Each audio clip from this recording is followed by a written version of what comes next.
Salut les disciples de la boxe, c'est Jean-Charles, j'espère que vous allez bien. Alors pour débuter la semaine, je vais faire une sorte de petit comment va la boxe, enfin plus, on va juste s'attarder rapidement, on va passer rapidement sur les résultats du week-end et on va s'attarder un petit peu plus sur les prochains combats qui arrivent. Il y a eu quelques affiches qui ont été annoncées qui sont sympas, donc je me suis dit allez, on va faire un podcast tranquillement, comme ça vous pouvez écouter ça et puis vous délecter de ce qui arrive parce que franchement, c'est sympa. Franchement, c'est sympa. Il y a des trucs qui, moi, me donnent vraiment envie d'être à la date, d'être au jour J pour pouvoir regarder ça. Là, cette fin d'année, l'année va finir plutôt bien et va même commencer l'année suivante, l'année 2023, va commencer assez bien avec des belles affiches et j'espère qu'on aura les affiches, disons, qu'on n'a pas eues en 2022. Forcément, je pense à Crawford Errol Spence. Espérons qu'en 2023 ça arrive. Mais vas-y, disons, on va mettre celui-là de côté et on va plutôt parler de ce qui se fait et ce qui potentiellement pourrait se faire dans certaines catégories. Même si on a plutôt pas mal abordé les sujets sur les dernières vidéos ou podcasts, hein, je trouve qu'on a quand même pas mal parlé de ça. Bien sûr, on fera le point sur l'année, avec combattant de l'année, combat de l'année. On va faire des vidéos avec Dato d'ailleurs. Avec Dato, on va faire des vidéos. Je sais plus, on s'était mis d'accord sur quoi. Sur ma chaîne, on va faire le petit bilan de l'année, parce qu'on va se voir avec Dato la dernière semaine de l'année. Dans la dernière semaine de l'année, on va se voir. Et donc, je pense qu'on va faire un point tous les deux. Et il veut sur sa chaîne qu'on fasse le combattant français de l'année. Alors en plus, là, l'année pour les Français finit bien. Disons que si l'année s'était terminée il y a 10 jours, il n'y avait pas grand-chose à dire. Mais là, ça va finir plutôt pas mal. Bon, avant de me lancer et de me lancer tout simplement sur les sujets de cette vidéo que j'ai noté. Je tiens à vous dire qu'au moment où vous écoutez la vidéo, si vous êtes parmi les élus qui sont là lors de la première, parce que j'aime bien lancer les podcasts en première, donc à 17h et quelques, moi, à ce moment-là, je serai posé devant le match du Sénégal contre la Hollande, voilà, ça sera sympa. Et à l'occasion de la Coupe du Monde, voilà, forcément, je vais faire des petites allusions dans mes vidéos, dans mes podcasts, au match, parce que la Coupe du Monde, voilà, c'est le truc, le football, c'est le truc. Et donc on est tous plus ou moins, on en parle tous forcément, hein, autour de nous, même si c'est pour dire qu'on ne regardera pas et qu'on n'en parle pas, on en parle. Voilà, parce que c'est le football. Et déjà, Sénégal-Hollande, ça va être pas mal. Pour moi, c'est le premier match vraiment intéressant, là, histoire de me lancer dans la Coupe du Monde. Juste, je tiens à faire un rappel, c'est important. Je sais qu'en ce moment, les paris sportifs prennent tellement d'ampleur, tellement de place. Alors moi, heureusement, je ne regarde pas trop la télé, mais je sais qu'à la télé, les peu de trucs que je regarde, c'est du sport. Alors là, dès que je regarde du sport, j'ai des pubs incroyables sur les paris sportifs. D'ailleurs, il y en a une qui a été tournée à 50 mètres de chez moi, là, il y a une petite épicerie, et ils avaient fait le tournage de la publicité. J'avais vu le tournage, j'ai fait « Ah, c'est cool, ils font un tournage ici, ça va être un clip ou quelque chose ?» Et après, quand j'ai vu, que j'ai reconnu la pub, c'était des paris sportifs. Bon, j'étais pas... J'aurais dû foutre le bordel sur le tournage. Non, je rigole, c'est des acteurs, ils font leur taf. C'est de la publicité, eux, ils y sont pour rien. Après, voilà, tout ce que je veux dire par là, voilà, vous me connaissez, je déconne, on discute, mais faites attention avec ça, même si forcément, Coupe du Monde, on est là, on est tous à fond, on parle des matchs, on parle des résultats, il y a encore plus de monde qui va parier. Je le sais, il y a plus de monde qui va avoir envie de parier. Les gros parieurs, c'est leur moment, tu vois, c'est là, ils se frottent les mains. Et puis, bien sûr, en ce moment, avec la campagne pro Paris Sportif qui est terrible et qui, pour moi, fait des ravages parce qu'ils s'attaquent là à YouTube, à plein de stars du sport qui sont sur les réseaux. Quand je dis YouTube, je parle de tous les réseaux. Et toutes ces personnes qui leur donnent du crédit, de la force parce qu'ils sont payés. Moi, je tiens à faire quand même un message de prévention. Faites attention autour de vous, hein. Pas seulement à vous, mais autour de vous. Si vous avez des amis, si vous connaissez des jeunes qui sont vachement sensibilisés à ça, et influençables, hein, parce que c'est ça, c'est de l'influence, et qui vont avoir envie de se lancer sur toutes ces applis de paris sportifs, parce que c'est facile, en quelques clics, tu peux parier de l'argent, et en plus ils te font croire qu'ils t'en donnent et que tu vas en gagner beaucoup. Mais donc voilà, faites gaffe quand même autour de vous, aux gens, et essayez de faire un petit peu de prévention aussi, ça coûte rien, voilà, ça ne coûte rien. Bon, c'est sûr que je gagnerai jamais autant d'argent que ceux qui vous font la promo, en vous disant de pas faire de paris sportifs, ou en tout cas d'en faire le moins possible. C'est sûr que je serai jamais copain avec les trucs de paris sportifs. Mais vous voyez, je fais pas ça pour l'argent, même quitte à risquer d'avoir moins de sponsors et moins d'aide, c'est pas grave. Je préfère qu'on fasse le plus attention possible parce que c'est quand même vachement dangereux et moi ça m'inquiète beaucoup parce que souvent c'est les plus pauvres qui tombent là-dedans. Bref, après ce long passage sur les paris sportifs, je vais vous dire un petit mot sur déjà les combats du week-end. On a eu Arsène Goulamirian, je pense que vous êtes au courant, qui a défendu son titre WBA après 3 ans d'absence, contre un Russe qui a été très très bon, Egorov, pardon. C'était une belle soirée de boxe. J'ai fait une vidéo consacrée. Encore une fois, je rends hommage à toutes les personnes qui ont permis à cette soirée de se faire. Je trouve que c'est une bonne chose, c'est bon pour la boxe en France. Et attention, on reste focus parce que vendredi, on a une nouvelle belle soirée de boxe à Nantes. J'en reparlerai dans la semaine. Ça sera l'occasion de soit faire une petite vidéo, soit un podcast dessus. Je pense que je ferai une vidéo parce que j'ai des choses à dire. Sur l'ensemble, j'ai des choses à dire et parce que c'est surtout une soirée boxe qui mérite qu'on en parle. Donc je vais en parler. Et ça sera donc vendredi soir, mais on reviendra dessus plus tard. En tout cas, voilà, c'est ce championnat du monde avec 2 championnats d'Europe en sous-carte, c'était vraiment, vraiment important qu'il se fasse, déjà pour commencer qu'il se fasse. En plus, tout s'est bien passé, tous les Français repartent avec les titres, donc je pense que ça peut donner envie de poursuivre et de continuer à redoubler d'efforts pour qu'on ait des belles soirées comme ça en France. Ensuite, en Angleterre, on a eu Anthony Yarde, qui lui aussi faisait son retour. Je ne sais pas depuis combien de temps il n'a pas boxé, donc il a gagné contre Koikov. Et Anthony Yarde, disons que là, c'est juste une petite amorce, parce qu'on va en reparler en fin de vidéo. Djammunguya qui a aussi remporté son combat, donc bon, j'avais fait une vidéo pour en parler. C'est vrai que j'aurais pu parler d'Anthony Yarde dans cette vidéo, je ne sais pas pourquoi, j'en ai pas parlé, mais Djammunguya, voilà, je vous avais dit un petit mot sur lui. Boxeur que j'aime beaucoup. Ah mais non, parce que c'est parce que j'avais fait une vidéo que sur Djammunguya et puis j'avais fait une vidéo que sur Arsène. J'avais pas fait de vidéo les combats du week-end. Si j'avais fait une vidéo les combats du week-end, oui, j'aurais pu parler de Anthony Yarde, mais non, c'est pas ce que j'avais fait. Donc Djammunguya, bon, combat en attendant de mieux. Mais premier round, un peu il faut qu'il se lance, et puis après il a déroulé, et l'autre, bon, c'était trop compliqué. Voilà, ça a duré 3 rounds. Impeccable Djammunguya. Allez, passons au gros de cette vidéo. Le gros de cette vidéo, ça va être les combats qui arrivent, les affiches qui arrivent. Allez, on commence doucement, histoire de se mettre bien, de s'échauffer, avec le Mexicain, ça sera le 3 décembre. Alors attention, 3 décembre, sacré week-end. Je vais revenir dessus, bien sûr. On a un peu de temps, j'en parlerai la semaine prochaine, mais sacré week-end. Mais surtout, le combat de ce week-end-là, qui malheureusement sera dans l'ombre de Tyson Fury, mais la carte de ce week-end-là, bon, on y est, on commence.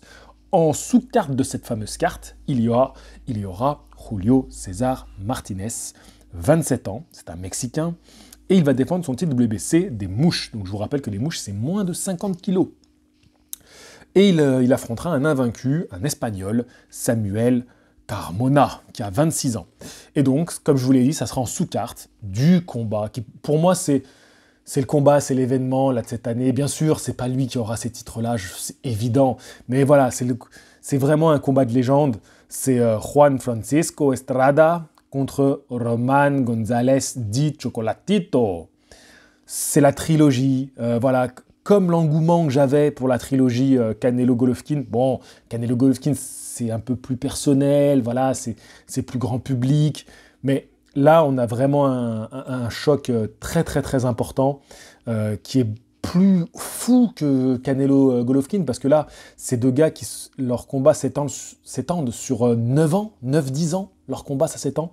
Si tu prends le premier jusqu'au dernier, c'est complètement fou, c'est incroyable. Et puis, surtout, depuis leur premier combat, ils sont toujours au top, ces mecs-là. C'est ça qui est incroyable. C'est que déjà, la première fois qu'ils se sont affrontés, c'était pas pour des cacahuètes, tu vois, c'était pas genre un hasard qui a fait qu'en début de carrière, ils s'affrontent. Non, c'est déjà qu'ils étaient le top de ce qu'on faisait. Et là, ils sont encore le top de ce qu'on fait. Mais c'est incroyable. Il n'y a que la boxe pour raconter ce genre d'histoire. Bon, malheureusement, c'est chez les super mouches. Donc voilà, moins de 52 kilos. Enfin, 52,100. Voilà, mais quand même. Alors, il y a un titre en jeu. Je suis content. Je vous disais la dernière fois que malheureusement, il n'y a pas de titre en jeu. Il y aura le titre WBC vacant qui sera en jeu. Tant mieux. Tant mieux qu'il y ait un titre, parce que ça rajoute un peu à la saveur de l'événement, même si c'est pas grave, on s'en fout des ceintures, c'est vrai, mais bon, quand même, c'est important, parce qu'on est dans une génération où les titres, c'est important, et il il fallait quand même qu'il y ait une petite ceinture à ce moment-là, donc je suis bien content qu'il y ait une ceinture WBC en jeu. Ça rajoute un petit peu de saveur à l'événement. Voilà, c'est un bonus, et en tout cas, ça va être une régalade. Donc c'est le 3 décembre, on aura l'occasion d'en reparler, bien évidemment. Un petit mot sur Teofimo Lopez. Lui, il revient le 10 décembre. Teofimo Lopez, qui a 25 ans, 17 victoires, 13 emportés par KO, une seule défaite. Vous le savez bien, contre Kambosos, quand il va perdre des titres qu'il avait arrachés à Lomachenko. C'est son deuxième combat chez les super légers, qui va le faire le 10 décembre. Et alors, il devait affronter José Pedraza, le portoricain. Malheureusement, ça ne peut pas se faire. Alors, j'ai pas lu les articles qui expliquaient les raisons de ce remplacement. Mais donc, on aura un remplacement par un Espagnol, Sandor Martin. Et finalement, eh ben, c'est pas plus mal. C'est pas plus mal. On est même plutôt gagnant avec ce changement parce que Sandor Martin, il est mieux classé mondialement. Donc, pour Lopez, c'est mieux. Sandor Martin, il prend l'occasion de se faire un nom, parce que Sandor Martin, je tiens à vous rappeler quand même qu'en 2021, il avait créé la surprise en battant le célèbre Mikey Garcia. Donc Sandor Martin, qui a 29 ans, peut-il créer l'exploit une seconde fois? C'est la question que je vous pose aujourd'hui. Alors, je tiens à vous signaler que Teofimo Lopez, vous pouvez trouver une vidéo, un peu reportage sur son dernier combat. Donc sa préparation, les coulisses du combat, le combat, et puis l'après-combat. Un petit peu comme je vais faire avec Abdel, bien sûr, le vidéo cœur de boxeur qui sortira là d'ici quelques jours. J'ai pas encore bien avancé.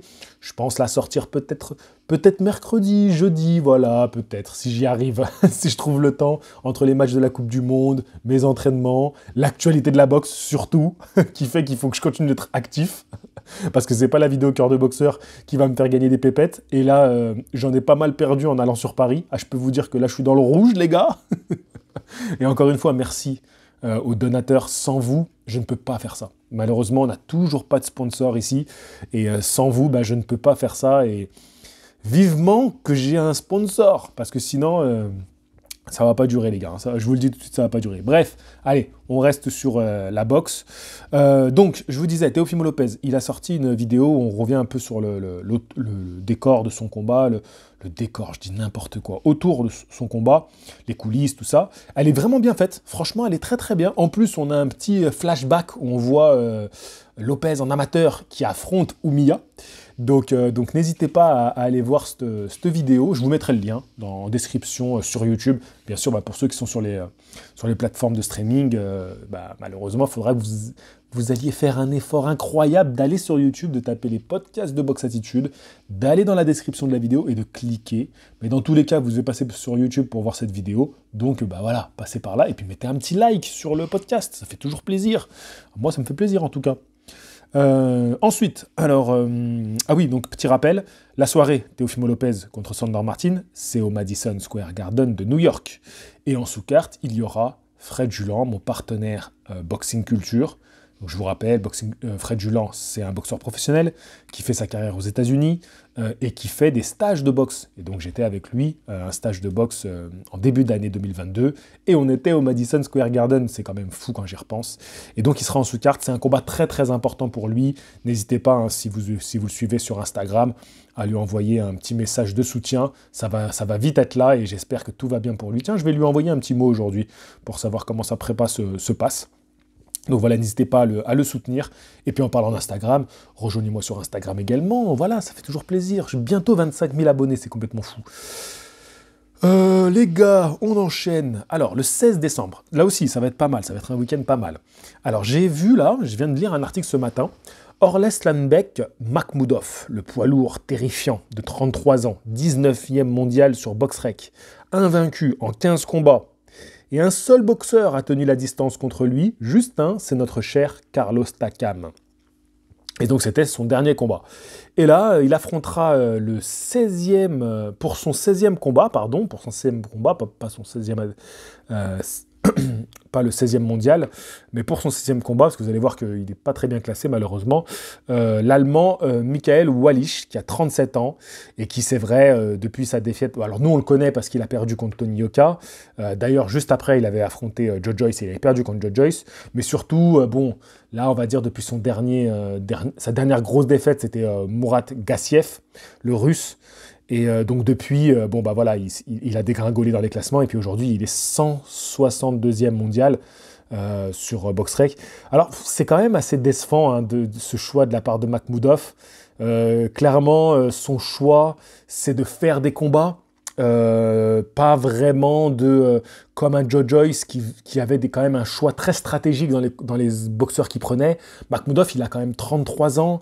Donc oui, il est 19e mondial. Excusez-moi, je bégaye totalement. Il est 19e mondialement. Mais bon, non, moi je suis assez déçu de ce manque d'ambition. Quand tu as des boxeurs qui sont si bien classés, qui sont performants, qui signent que des victoires par KO quasiment, il faut mettre un petit coup d'accélérateur. Takam, c'était très bien. Voilà, c'était très bien. Mais après ça, bah là, clairement, tu repars en arrière, quoi. Tu fais un pas en avant, 7 en arrière. Après, vous connaissez la boxe, c'est un système aussi. Il suffit de rester actif et de se placer. Peut-être que Makhmoudov, ils sont en train de faire des grosses négociations et que là, l'idée, c'est juste de rester, de rester actif, tu vois, de rester productif, de rester dans le circuit. Ça peut être aussi compréhensible. Mais 33 ans, c'est 33 ans quand même. Voilà, Enfin bon, le temps, on revient pas dessus, quoi. Voilà, enfin bref. Bon, dites-moi dans les commentaires ce que vous en pensez, ça m'intéresse d'avoir votre avis sur Makhmoudov et donc son combat contre Michael Wallisch. On aura, il y a une petite connexion parce que ce combat-là, il aura lieu au Canada. Et on avait déjà eu en sous-carte de Makhmoudov notre Français, Christian Mbili, parce qu'ils sont dans la même production. Et voilà, ils sont chez le même promoteur. C'est pour ça... Alors, ouais, c'est ça, promoteur. Sinon, j'allais dire diffuseur. Non, c'est promoteur. Ils sont chez le même promoteur. Donc, c'est pour ça qu'il y avait déjà eu des connexions. Et Mbili, lui, il a fait le choix de venir boxer en France. Donc, ce sera le 17 décembre. Ça sera encore à Nantes. Cette fameuse soirée à Nantes dont on parlera très prochainement. Et là aussi, Mbili, je reviendrai dessus. 17 décembre, j'ai largement le temps avant de faire une vidéo avant combat. Mais Mbili, 27 ans, 22 victoires, 20 remportés par KO, 13e aujourd'hui sur BoxRec. Il est dans le classement 10 ring, si je vous dis pas de bêtises, si ça n'a pas changé depuis. Donc des super moyens, hein. Et il va affronter Wang Alexander. Et Alexander, il a 36 ans. Alors c'est le frère d'un boxeur bien plus célèbre. Hein. Lui est loin d'avoir la notoriété de son frère. Mais il n'a pas une fiche... hyper impressionnante, 17 victoires, 6 défaites et 1 nul. Et il est 21e BoxRec et il vient des poids moyens. Donc quand même, tu vois, malgré sa fiche, 21e mondial sur BoxRec. Et c'est pas mal, hein. C'est pas mal, 21e mondial sur BoxRec. C'est la catégorie inférieure, les poids moyens. Bon, on sait que le passage entre les moyens et le super moyen, c'est pas les passages de KT les plus compliqués. Voilà, il y a même des mecs qui serrent la ceinture pour être en moyen, donc ils sont un peu plus à l'aise quand ils sont en super moyen. Bah, c'est clairement le cas de Christian Mbili, qui avait largement la taille et tout pour être un bon poids moyen, mais qui a préféré être un peu plus à l'aise et pas avoir à se faire des sèches et des cuttings pas possibles. Et franchement, c'est compréhensible. Donc maintenant, moi je trouve que c'est un bon choix. C'est clairement un combat de transition. D'ailleurs, j'ai vu des remarques dures sur les réseaux. Tu vois, j'ai partagé... moi, j'ai fait la publication. J'ai vu des gens pas contents, sévères, avec le choix de l'adversaire. Mais moi, je suis pas du tout choqué. Et même au contraire, quand j'ai vu l'adversaire et sa fiche, je me suis dit... Parce que c'était un peu attendu. Il n'y avait toujours pas d'annonce. On annonçait un Américain. On avait toujours un peu des espoirs que ça soit vraiment des gros noms qui viennent. Mais faire venir un gros nom américain en France... Oh les gars, faut arrêter de rêver maintenant. Pas tout. Alors là, il y a un nouvel essor avec ce qui s'est passé avec Arsène et tout qui boxe en France. Tu peux commencer avec des soirées comme ça à y croire. Tu vois, disons fin 2023, pourquoi pas. Mais là, les gars, on a une année en France où il se passe rien du tout. C'est le désert. Voilà, c'est post-apocalyptique, tu vois, il y a une bombe qui a explosé sur la France et on était là, on cherche nos repères. Et tu crois qu'on va faire venir une figure américaine pour affronter Christian Mbili et avoir une affiche qui serait normalement aux États-Unis? Ne rêvez pas. Par contre, c'est pour Mbili qui vient boxer en France et qui vient faire une soirée très sympa en France, c'est un très très bon choix d'adversaire. Moi, ce que je me suis dit quand j'ai vu l'adversaire, c'est... J'ai vraiment eu cette remarque-là, voilà, je vais te la dire comme je l'ai pensé, c'est franchement, je me suis dit, ah, ça va, on se fout pas de la gueule du public. Parce que moi, souvent, la peur que j'ai, c'est vas-y, c'est bon, on nous met Mbili, on nous met Sissoko, Allez, c'est bon, t'as mieux, alors mange. Fais pas chier, mange. Mais là, non. Là, on se fout pas de votre gueule. Voilà, on se fout pas de la gueule du public. On nous met un adversaire qui est bien, qui va être là pour faire quelque chose. Parce qu'un mec qui est classé 21e mondial avec son palmarès, chez les poids moyens, il n'est pas monté jusque-là, voilà, pour rien, tu vois. C'est pas un mec qui vient, c'est pas un journeyman, tu vois. Non, il va venir pour faire le truc, pour tenter, s'il peut, accrocher la victoire, parce que derrière, ça lui ouvre des portes. Donc non, il va avoir aussi un enjeu pour lui. On ne pouvait pas faire venir une star américaine, ne rêvons pas, mais voilà, c'est le genre d'affiche où on ne se fout pas de la gueule du public, et surtout qu'en sous-carte, avec Sissoko, il y a un combat, par contre, là, qui a un vrai enjeu. Le combat de Sissoko, on en reparlera, parce que comme je vous l'ai dit, c'est le 17 décembre, j'ai le temps, et surtout, je vais avoir le temps de bien analyser les adversaires, que ce soit l'adversaire de Mbili ou l'adversaire de Sissoko, de pouvoir regarder des vidéos, les analyser, pour vraiment pouvoir dire un peu comment je visualise le combat. Mais surtout avec Sissoko, là, il y aura un combat avec un enjeu, donc c'est top. Franchement, c'est une belle soirée. Ceux qui ont pris leur billet, ne regrettez pas parce que ça va être très sympa. Et ceux qui n'ont pas encore pris leur billet, allez-y. Moi, j'aurais beaucoup aimé y être. Très sincèrement, j'aurais beaucoup aimé y être. On passe au mois de janvier. Attendez, ça fait combien de temps que je cause là? J'aimerais bien savoir ça. On va passer au mois de janvier parce que le mois de janvier promet une belle année, un bon début d'année. Moi, j'ai hâte d'y être. Alors, pour commencer, petite mise en bouche, on sait que Jaron Ennis, donc le poids Walter de 25 ans, qui a 29 victoires et 27 remportées par KO, c'est très impressionnant, qui a fait qu'un pauvre combat en 2021, franchement, ça n'a pas été une année très productive pour lui. En 2022, ça n'a pas été une année très productive pour lui. Eh ben, il a annoncé clairement, je viens de voir un petit article sur Ring là, qu'il souhaitait un top 5 pour le début d'année. C'est vrai que son palmarès et sa réussite l'ont très vite fait monter dans les classements mondiaux. Il est dans le top 5, si je ne me trompe pas, des poids Walter sur BoxRec. Maintenant, je ne vais pas vous cacher que pour moi, j'attends encore de voir. Tu vois. Je pense qu'il lui faut un petit nom chez les Walter. Ça serait mérité. Tu vois, comme Ortiz Junior, lui, il a quand même pris un nom. Récemment en prenant Caballos Cass, je crois que c'était comme ça son nom, j'ai du mal à m'en souvenir là, mais là il devrait prendre Casterman, c'est super pour Ortiz. J'attends que Jaron Ennis il fasse un peu la même chose parce qu'il y a beaucoup de monde qui me dit fais-nous une vidéo sur lui, tu sais quand je fais une vidéo par exemple j'ai fait Jem Munguia, fais une vidéo sur lui, tu vois, fais une vidéo sur Jaron Ennis, mais les gars, je vais parler de quoi? En fait, si tu veux, je fais une compilation de ces KO, voilà, mais j'ai rien à dire. Pour le moment, il n'y a pas grand-chose à dire. Tu vois, il faut que j'ai de la matière. Si tu veux que je fasse une vidéo, tu sais, moi, je fais une vidéo, je me fous pas de la gueule du monde. Je fais pas, ah vas-y, tout le monde veut que je parle de lui, je le mets dans le titre et je blablate pendant 10 minutes. Non, il y a des chaînes qui font ça très très bien, des chaînes YouTube, voilà, qui vous vendent du vent. Moi, il faut que j'ai un kiff. Il faut que j'ai un kiff. C'est pas parce que 1000 personnes vont me dire parle de Jaron Ennis que je vais le faire. Moi, c'est parce qu'il faut que j'ai un truc, tu vois, à vous raconter. Il faut que je kiffe quand je fais une vidéo. Quand je mets la caméra, je fais « Allez là, j'envoie du pâté. Je vais leur parler d'un boxeur parce qu'il y a un truc à raconter. » Voilà, pour moi, c'est la raison numéro 1. Donc, Jaron Ennis, comme je réponds aux gens qui m'envoient des messages en privé et tout, pourquoi tu parles pas de lui? Tu vois, il faut que j'ai un truc à raconter. Jem Munguia, je suis désolé, on parle d'un mec qui a été champion du monde dans une catégorie et qui est arrivé dans une autre qui est super riche.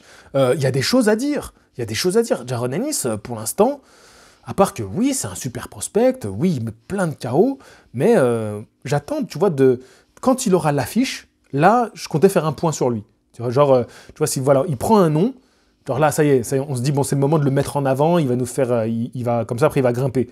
Là, d'accord. Là, je me pose et je fais une analyse et je dis, voilà, Jaron Ennis, il a fait ci, il a fait ça, voilà ce que je pense un peu de son style, et là, il va affronter tel boxeur, est-ce que je pense que ça va passer ou pas? Est-ce que je pense qu'il va être en difficulté? Ouais, il y a de la matière, mais sinon, si c'est pour faire du remplissage, non, franchement, ça m'intéresse pas, les gars. Ah, ça y est, on revient sur l'affaire. L'affaire Gervonta Davis qui va prendre Garcia. Ça a fait pas mal de bruit sur les réseaux, c'est vrai, et à juste titre. Garcia Davis, je vois que ça vous intéresse pas mal, ça m'intéresse.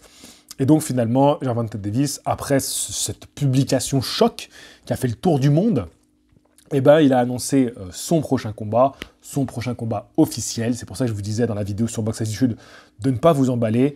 Et ça sera contre donc Gervonta Davis, je vous rappelle, il est le numéro 1 des légers. Il a 28 ans, 27 victoires, 25 remportés par KO. Alors numéro 1, BoxRec, d'accord, il n'a pas de titre chez les légers. Il y a plein de gens qui m'ont écrit des messages, mais je comprends pas, enfin plein de gens. J'ai vu des messages, mais Gervonta Davis, il n'est pas champion du monde? Eh non, mon coco. Gervonta Davis n'est pas champion du monde chez les légers. Il ne l'est pas. Vous savez tous qui c'est. Le champion, c'est Devin Haney. Et même si j'ai une préférence pour Gervonta Davis, il n'est pas le champion. Et donc, il va affronter le numéro 5 des super plumes. Donc les super plumes, c'est la catégorie juste en dessous. Il va affronter Hector Luis Garcia. Donc vous voyez, il affronte quand même un Garcia. Et Garcia qui a 31 ans. Il est invaincu, lui aussi, en 16 combats. Et puis, cette année, il a battu l'invaincu Chris Colbert. Chris Colbert, il l'a battu. Donc, c'est vrai que ça a fait pas mal parler de lui. Ça a été son combat qui lui a permis de se révéler. Et donc, ça va pas être moche comme combat. Pour finir cette vidéo, pour finir avec une autre annonce de combat qui a été faite, on vient d'annoncer que l'Anglais, Anthony Yarde, qui a 31 ans, le 28 janvier, il va défier le champion unifié des mi-lourds, Arthur Beterbiev, qui a 37 ans. Ce combat aura lieu en Angleterre, donc chez Anthony Yarde.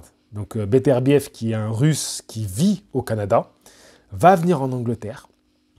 Et c'est la deuxième fois que Yarde il va avoir une chance mondiale. D'accord ? Yarde, je ne sais pas si vous vous souvenez, en 2019, il avait échoué contre Sergei Kovalev. Déjà un Russe, voilà, il reprend un Russe, parce que ça ne va pas lui rappeler des mauvais souvenirs. Sergei Kovalev, il était à ce moment-là champion du monde WBO des mi-lourds. Alors cette fois, Beterbiev, lui, il aura 3 ceintures avec lui, la ceinture IBF, la ceinture WBC et la ceinture WBO. Alors c'est sûr, je vous vois venir, Oui, mais chez les mi-lourds, le combat qu'on attendait, c'était Bivol contre Beterbiev. Surtout que Bivol, il vient de faire un combat contre Zurdo, Bivol, il vient de battre Canelo. Ah, ça y est, maintenant, le combat qu'on veut voir, c'est Beterbiev. Tu vois, Beterbiev, il avait une cote de ouf dans cette catégorie. C'était lui la terreur. On disait, ouais, mais Canelo, il veut pas prendre Beterbiev parce qu'il a peur. Il avait la cote, tu vois, c'était Beterbiev, quoi. Beterbiev, il fait peur. Beterbiev, déjà quand tu dis le nom, t'as l'impression de prendre des coups, tu vois. Il y a des B qui viennent te frapper, là, Beterbiev. Tu prends des patates, déjà, quand tu dis son nom. Et Bivol, il était pas connu, tu vois. Vraiment, c'était... Il fallait être un foufou comme moi pour kiffer Bivol. Il était pas trop connu. Et quand il bat Canelo, ça y est, la cote, elle monte. Et il bat Zurdo derrière, là, ça y est, tu vois, là, les gens, ils ont kiffé. Et donc, c'est vrai, on avait envie que l'apothéose soit qu'on nous annonce Beterbiev contre Bivol. Bon, donc je vous vois venir, vous n'allez pas être trop content par rapport à ça. Je comprends, franchement, je comprends. Mais en vrai, Yarde Beterbiev, c'est cool. En vrai, Yarde Beterbiev, c'est pas mal comme affiche. Et je pense même que c'est ce qu'il faut à Beterbiev. Parce que Beterbiev, tu sais, c'est pas comme Bivol, parce qu'il a ce truc quand même d'être respecté parce qu'il fait des KO très impressionnants et il a quand même pris des noms, il a gagné le respect dans le monde de la boxe, c'est vrai. Mais il a quand même ce truc il n'est pas encore grand public, Beterbiev. Tu vois, Bivol, de battre Canelo, ça lui a permis d'avoir une renommée, tu vois, plus grand public. Beterbiev, il lui manque encore ça. Alors je te dis pas que Yarde va lui apporter, mais quand même, il vient en Europe. Oh, il va venir en Angleterre. Dis-toi que Beterbiev, il va venir boxer pas loin de chez nous, là. Vraiment pas loin. Juste à côté, les gars. Oh, on pourrait y aller. Il y a moyen, tu vois. Ça pourrait être terrible, quand même. Donc, déjà, il va venir en Europe, histoire, tu vois, C'est toujours bien de bouger dans le monde. C'est toujours bien d'aller chercher un nouveau public. Même si lui, Beterbiev, c'est quelqu'un qui est connu en Europe. De par le fait qu'il soit russe, tu vois, de par son histoire, il est connu en Europe. C'est mieux quand c'est des Américains qui le font, tu vois, qui viennent un petit peu, ou des Japonais, tu vois, qui vont à travers... Parce que les Américains et les Japonais, c'est beaucoup dans leur pays. Et il manque un peu ça, d'aller chercher un peu, de se montrer ailleurs. Mais bon, bref, c'est pas le débat de la vidéo. Mais moi, je pense que c'est pas mal, déjà. Il vient en Europe. Yarde, c'est quand même quelqu'un, tu vois, c'est-à-dire, il est apprécié du public, il marche bien, tu sais, sur les réseaux, c'est le genre de personnage qu'on aime suivre. Il a une boxe quand même qui est impressionnante. Déjà, tu vois, donc déjà, l'affiche, elle plaît, tu vois, je veux dire, juste l'image de l'affiche, elle plaît. Et puis en plus, en boxe, je pense qu'on va pas se faire chier, les gars. Ah, mais je pense que même on va se régaler. Je pense que ça va envoyer ça va envoyer des bombes, là, des deux côtés. Et puis ça boxe. Tu sais, que ça soit Yarde ou Beterbiev, ça boxe, tu vois, c'est varié et tout. Donc, non, je pense que ça va être un affrontement intéressant. Hein. Ça va être quelque chose. Hein. Yarde Beterbiev, moi, je suis bien hypé par cette affiche. Je suis bien content. Alors, bien sûr, hein, voilà, je sais bien que... on aurait aimé Beterbiev-Bivol, c'est vrai. Mais bon, moi, je suis quand même content. Alors, est-ce que je suis un peu trop heureux en cette fin d'année parce que là, ça y est, il y a quand même des beaux combats et des belles affiches, mais là, je trouve que depuis quelques semaines, on a des belles affiches, on nous annonce des belles affiches à venir. Je suis content, voilà, JC est heureux. Donc voilà, sur ce, je vous laisse les gars, je vous souhaite une bonne semaine, et puis on se retrouve très très bientôt pour les prochaines vidéos. Ciao. Fighting!